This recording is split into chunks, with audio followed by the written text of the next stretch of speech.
Maintenant à cette histoire étonnante, celle d'un homme atteint de schizophrénie et qui a fini par retrouver une vie normale en associant à son traitement médical la pratique du sport et du bouddhisme. Rencontre signée Thibaut Balthazar et Denis Caudron. Une fois par jour, Philippe se cloisonne dans sa salle de repos. Son rituel bouddhiste le calme et apaise ses crises d'angoisse. Ce sont des thérapies dites complémentaires et donc ça ne remplace pas la médecine, mais ça aide fortement à diminuer par exemple la consommation de benzodiazépines. Et donc c'est un plus au niveau médical. Vers l'âge de 17 ans, Philippe ne le sait pas encore, mais il souffre de symptômes liés à la schizophrénie.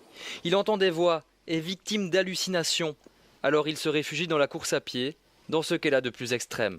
Après 1 an, je courais le marathon.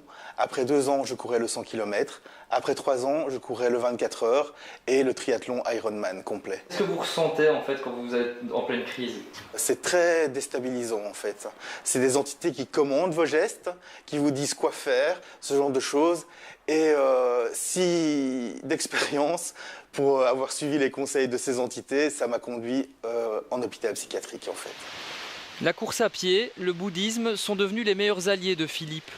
Ces méthodes de soins dites alternatives, comme celle qui consiste à se mettre en communion avec les arbres, lui permettent aujourd'hui de stabiliser sa maladie. Pour certains, ils sont encore vraiment en souffrance et dans le tourment de la maladie. La maladie est plus forte qu'eux en fait. Et ce qu'il faut, c'est être plus fort que la maladie. Essayer d'instaurer des choses concrètement dans la vie de tous les jours pour aller mieux. L'homme de 41 ans entend encore parfois des voix, mais il a réussi à apprivoiser son mal.